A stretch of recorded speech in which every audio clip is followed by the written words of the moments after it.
बहुत सारी फीमेल्स ऐसी हैं जो अपना यूट्रस निकलवा देती हैं, अपने बच्चेदानी निकलवा देती हैं।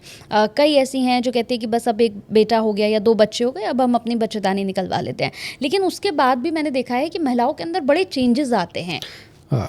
तो ये किस तरह के, मतलब इसके लिए महिलाएं क्या कर सकती हैं? क्योंकि जितने लोग हमारा पॉडकास्ट देख रहे हैं, इसमें मैं कहूँगी कि 80% फीमेल्स ऐसी हैं जिन्होंने अपनी बच्चेदानी निकलवा ली है, तो उन्हें क्या करना चाहिए? कंचन, ऐसा होता है कि जब बच्चेदानी का ऑपरेट होता है तो एलोपैथी वाले जो डॉक्टर होते हैं वो बहुत कुछ उनको समझाते हैं, बताते हैं, हर सिम्टम के हर तरह का परहेज़ बताते हैं, हर तरह का प्रिकॉशन उनको देने की कोशिश, दवाइयाँ भी कुछ प्रोवाइड करते होंगे। लेकिन वो जो लेडीज़ होती हैं वो लापरवाह हो जाती हैं। हाँ। लेकिन बहुत सारी यूट्रस रिमूव होने के बाद महिलाएं जो हैं बहुत लंबा जीवन नहीं जी पाई। अच्छा। रीज़न कि उनको लगा कि अब मेरे पास कुछ बचा ही नहीं, ये है वो, स्ट्रेस हो जाता है। लेकिन ये है कि अगर वो महिलाएं जिनको यूट्रस रिमूव हो चुका है वो अगर प्रिकॉशनली आयुर्वेद सिस्टम से जुड़ के कुछ ना कुछ घरेलू नुस्खे अपना के, जैसे मैं उनको बोलता रहता हूँ कि सौंफ, जीरा, अजवाइन को गर्म करके तवे पे रोस्ट करके इसका पाउडर बना के रोज़ाना आधा चम्मच भोजन के बाद लेना शुरू करो। साथ में थोड़ा सा गुड़ खाया करो। गुड़ नहीं खा सकते तो 1 या 2 पीस खजूर, जिसको हम डेट्स बोलते हैं, वो ले लिया करो। तो मतलब उससे क्या होता है कि बॉडी को जो चाहिए क्या, बॉडी को मतलब जितने मिनरल्स हैं, विटामिन्स हैं, जितने बॉडी के अंदर तत्व होते हैं वो चाहिए, वो उससे मिल जाते हैं जो हम डाइट देते हैं। जैसे पंचम हल्दी हम उनको बताते हैं कि ले लिया करो। मतलब ये छोटी छोटी चीज़ें हैं, कोई बहुत बड़ी चीज़ नहीं है। अगर वो लेते हैं तो उनको ये विड्रॉल सिम्टम नहीं आते। उनको ये बच्चेदानी अगर रिमूव भी हो गई है तो उसकी फीलिंग नहीं आती कि रिमूव है। उनको बॉडी के अंदर वो सर्कल वैसे ही चलता रहता है। तो उसके लिए बहुत सारे हमारे डॉक्टर हैं, लेडी डॉक्टर हैं, उनकी सलाह भी लेते हैं, गायनी के डॉक्टर हैं। लेकिन ज़्यादातर लोगों का रुझान होता है कि गोयल साहब से बात करनी है तो मेरे से बात कर लेती हैं। तो मैं फिर आगे अपने डॉक्टर्स को रिकमेंड कर देता हूँ कि आप इससे सारा इलाज आप करवा लो। तो इलाज भी है इन चीज़ों का। अच्छा सर, बच्चेदानी निकलवाने के बाद क्या आपकी मैरिड लाइफ पर भी किसी तरह का असर पड़ता है कि सेक्सुअली आप कमज़ोर हो जाते हैं? पड़ता है। अच्छा। उसमें कमज़ोर नहीं होते, उसमें उनकी रुचि कम हो जाती है, इंटरेस्ट नहीं रहता। वो एक तो गैप हो गया, जब ऑपरेशन होता है तो कुछ दिनों का वैसे गैप हो गया। गैप होने के बाद जब कोई भी चीज़ है, आप चाहे किसी भी चीज़ में गैप कर लो तो वो गैप ही होता जाता है। तो फिर वो कई बार आदमी का भी माइंड सेट हो जाता है कि यार अब क्यों परेशान करना, उसका भी हो जाता है कि अब उम्र हो गई है, बच्चे हैं ये। लेकिन ऐसा नहीं होता। जो लाइफ में मेरे पास 70-80 प्लस के भी लोग आते हैं जिनको रोमांस चाहिए, ज़िंदगी में होना भी चाहिए, इसके बिना लाइफ ही ख़त्म। तो उनको हम देते हैं मुटियार पाउडर बना हुआ है। अच्छा। हाँ, मुटियार पाउडर में हम डालते क्या है, देखो अश्वगंध, स्थावर और शिलाजीत, ये तीनों चीज़ें घर पे भी बन जाता है। हाँ। मैं बताता ही इसलिए हूँ कि अब देखो इतनी बड़ी आबादी में सबको तो हम दे नहीं सकते, सब तक पहुँच नहीं सकते, और सभी मेरे तक भी नहीं पहुँच सकते, वो घर पे बना लेती हैं। तो ये मुटियार पाउडर, हमने इसका नाम रख दिया कि जब भी आप खाओगे तो मुटियार मतलब यंग रहोगे। तो एक हम उनको देते हैं एक्स+ गोल्ड मर्दानी टैबलेट। अच्छा।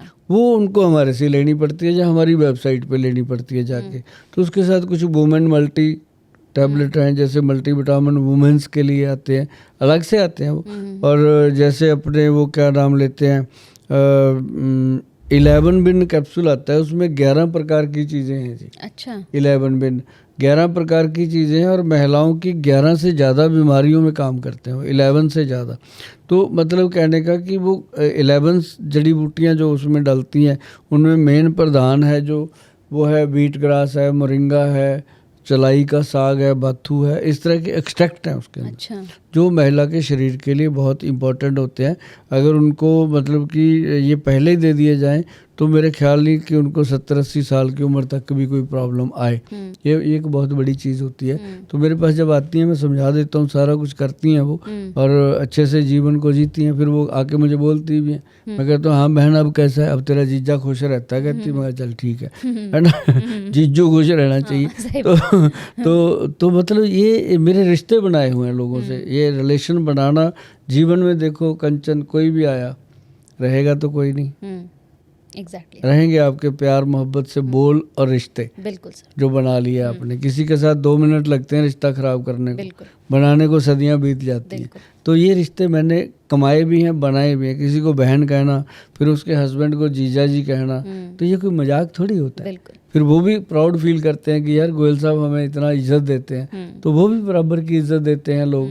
तो मतलब सिर्फ अपना बिजनेस पैसा इस तरफ नहीं होता। मेरा रुझान ये होता है कि ये मेरे साथ ऐसे जुड़ जाए दुनिया कि बस यार घर से खाना ही ना खा के आए कि वहीं जाके खाएंगे, क्योंकि लंगर सदा लगे रहते हैं मेरे ऑफिस में। तो मतलब ये चीज़ें बहुत इम्पोर्टेंट है अपना मैडम की। जो भी लोग इस मामले में मेरे पास आते हैं, मैं उनकी लाइफ में रोमांस तो कूट कूट के भर देता हूँ। ऐसी आयुर्वेद औषधियाँ हैं अपने पास। बिल्कुल।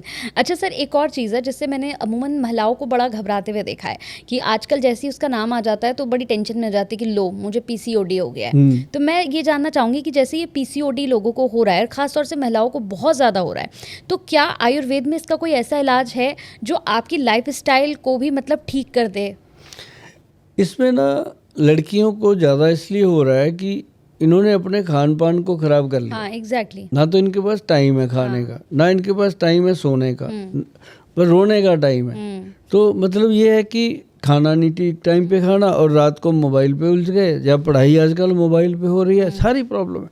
लेकिन एक बात बड़ी है कि अगर ये बच्चियाँ जिनको पीसीओडी हो रहा है वो गाजर का जूस बराबर लें। अच्छा, हाँ, हफ्ते में 1-2 बार गाजर का जूस लें।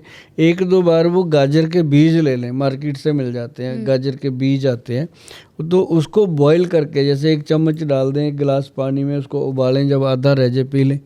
अच्छा, तो उससे भी बहुत बढ़िया रिजल्ट आता है। अच्छा, हाँ, तो ये लेडीज़ के लिए दवाइयाँ खास नहीं है, क्योंकि सारे दादी नानी के ओढ़ पोढ़ के नुस्खे हैं, बिल्कुल बिल्कुल, वही हमारे पास हैं, वही हम देते हैं। हाँ। लेकिन ये है कि जिनके पास बहुत ज़्यादा पैसा फालतू होता है वो मेरे से खरीद के लेके जाते हैं, नहीं लोग घर पे ही बनाते रहते हैं। इसमें क्या है? तो मतलब ये है कि ये छोटी छोटी चीज़ें हैं, बिल्कुल ठीक हो जाते हैं, कोई प्रॉब्लम नहीं। अच्छा, पीसीओडी मैंने कई लोगों को, कई महिलाओं को देखा सर कि जो जॉब करती हैं, जैसे हमने शुरू में भी बात की कि सारी चीज़ें एक साथ मैनेज करना बड़ा मुश्किल हो जाता है महिलाओं के लिए।